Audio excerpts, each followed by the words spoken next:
Hi guys, welcome back to my channel, Keith Winslet Vlog, and we're here today to do some unboxing and review. So you saw in the initial video, I'm unboxing, or actually it's a shoe unboxing that we will do today. So that will be my coverage. But before anything else and before we start, please like this video and subscribe, and also if you want to be notified and every time I upload my video, you can also hit the bell notification. Okay, so let's start and I'll discuss the unboxing of Jordan 4 Retro, and this is the special edition, or SE, or aka FIBA. Let's unbox it.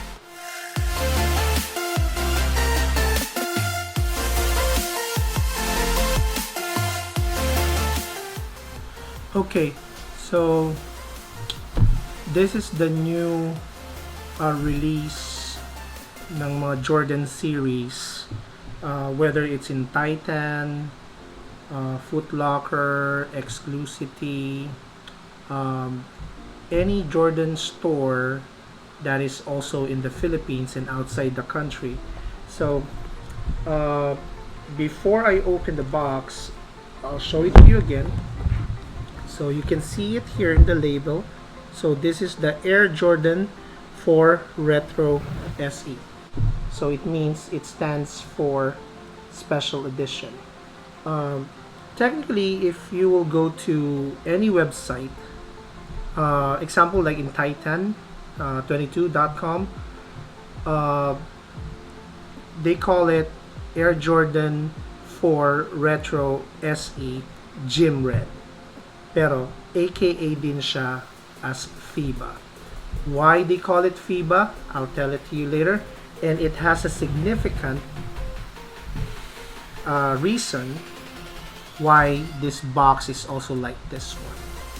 So to reveal, the reason why tinawag na FIBA is because if you can see the pattern, these are different flags of the countries na sumali sa FIBA, and as we all know, that is an international inter-country basketball competition, and isa din doon ang Pilipinas na who joined that league.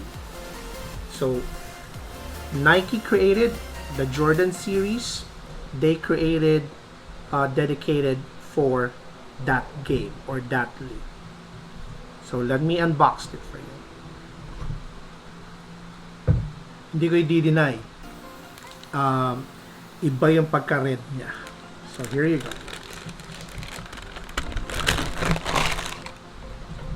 Here. So later I'll give you the details of this special edition ng Jordan 4. So technically it was released last September of 2019. So it's been going a month now, and I'll be honest, if you will see it personally, ibang klase yung pagka-red niya. So let's start it off. So tinanggal ko na. Technically, I was surprised when I opened the box. Meron pala siyang I thought it was just an extra one lace. So, dalawa. So, merong red, white, and blue. So, well, obviously, red, white, and blue, and this is Nike Jordan series. This is dedicated to the FIBA basketball team of USA. So, dinedicate nila ito. Pero, ang ginawa nila, in unity, pati yung mga iba-ibang flags ng not Philippines, but other countries as well, like South Korea, Italy, USA for that matter, dinedicate itong shoes na to. So, I'll set this aside. Sorry if the camera is quite shaky, but I'll make it smooth as possible.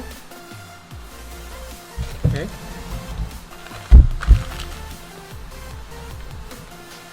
Here.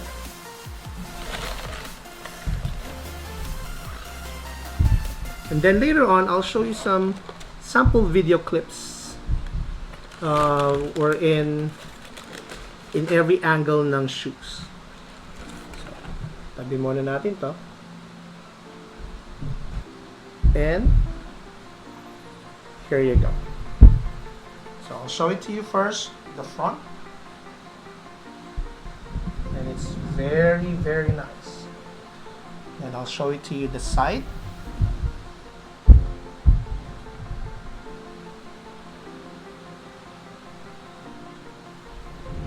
Then the back. Ito, I kind of like this. You will see the Jumpman symbol, and it's in gold. And then let's check underneath.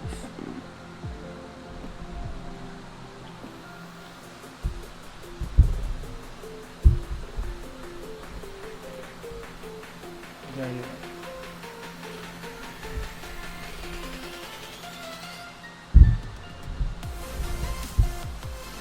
So, as we continue, as you can see, this shoe, like what I mentioned, there are some patterns, somewhat rubbery siya.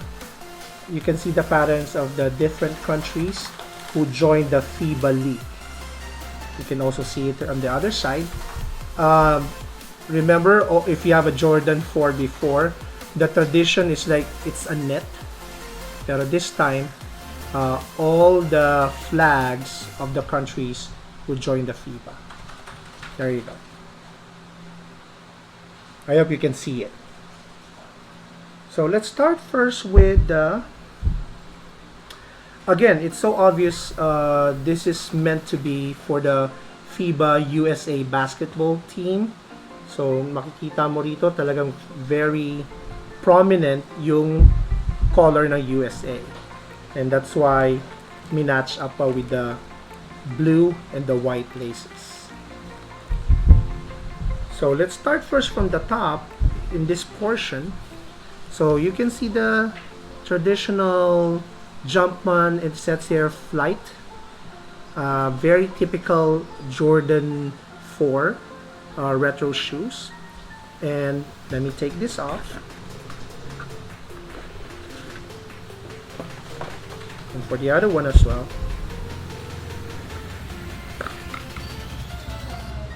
Okay. Okay. So, like what I mentioned earlier,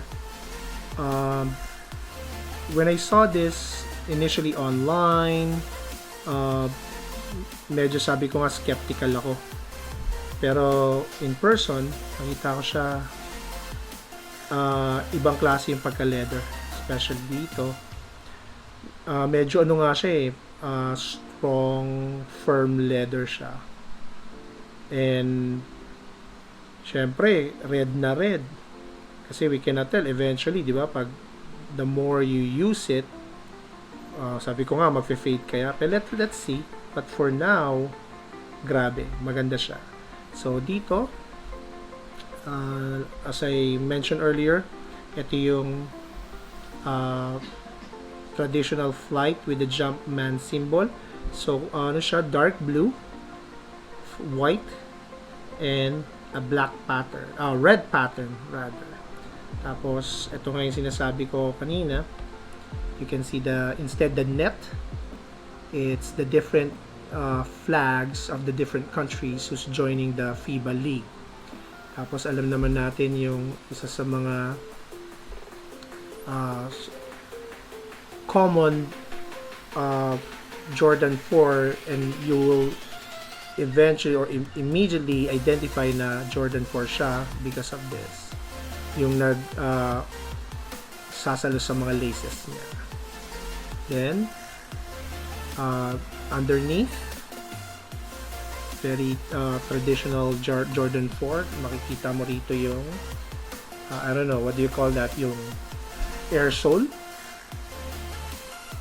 Tapos at the underneath, also the Jumpman. Same.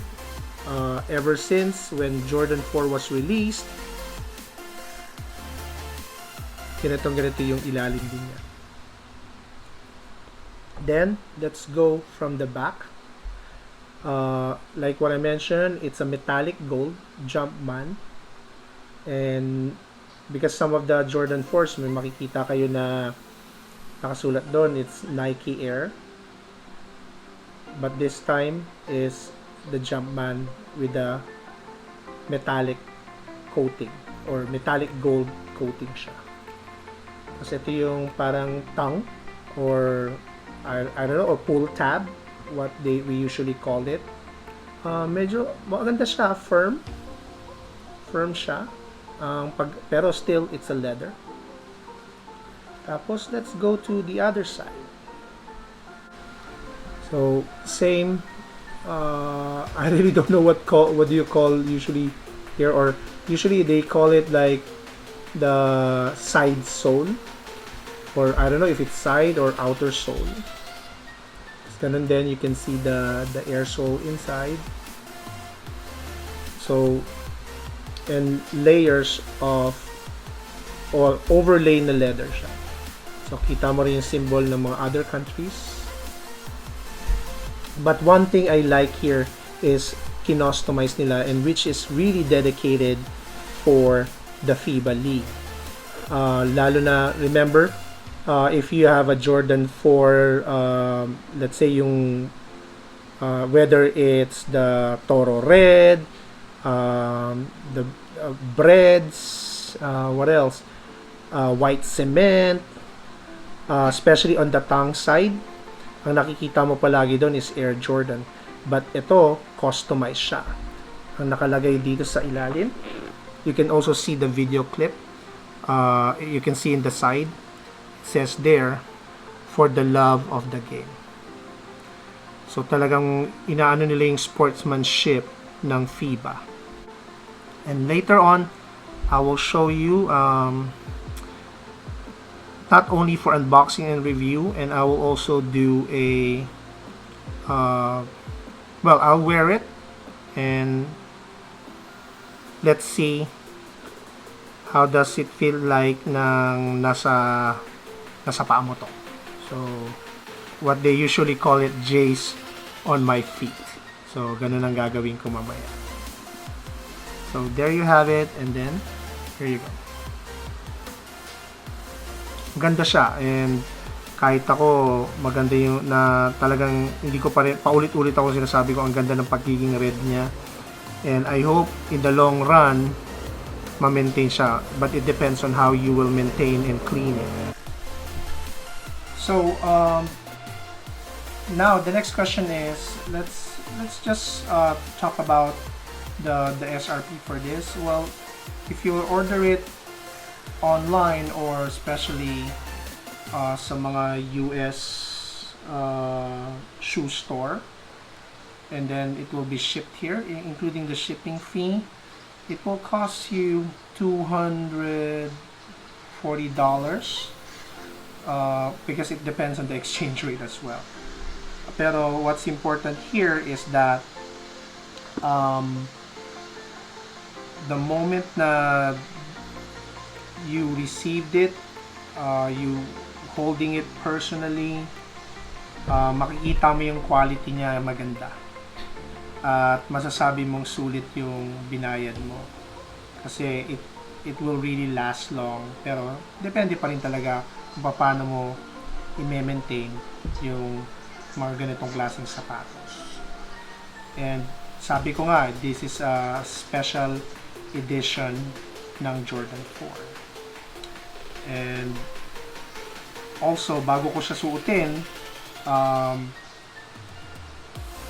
I will also put it in the description na where can you buy it, kasi marami. You can buy it even in Titan, pero ang problema, nagkakaubusan for sure anytime soon it will be sold out or out of stock.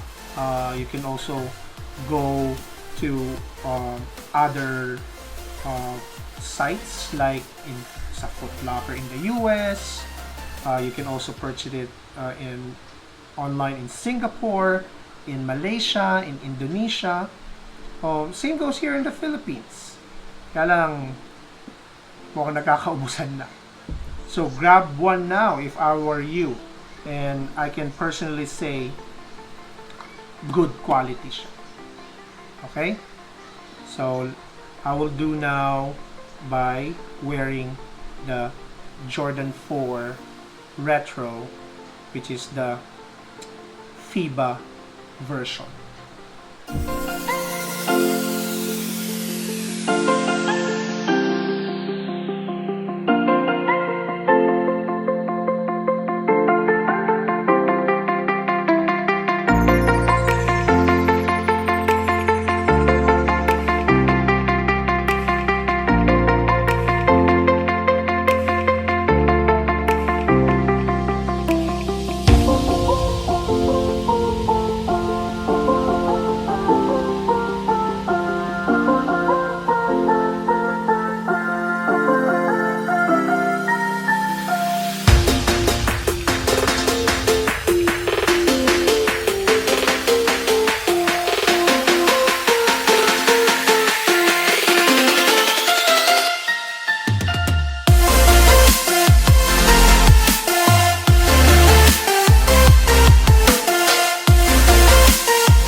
So there you go, and you saw me earlier, the Jordan 4 Retro, which is the SE Gym Red, or aka FIBA. You saw it on my feet, and very comfortable, and I kind of like it. So whether you're wearing a pants, a jogger pants, or even wearing a basketball shorts, so for sure I will enjoy this and hope it will last long. But again, I hope you love this video and you've learned something about the unboxing and the review, and how does it felt like if it's on your feet. So without further ado, thank you for watching. I hope you enjoyed this simple Air Jordan 4 review. And like I always say before I end this video, always remember: eat, vlog, sleep, and repeat. Thank you very much. Goodbye.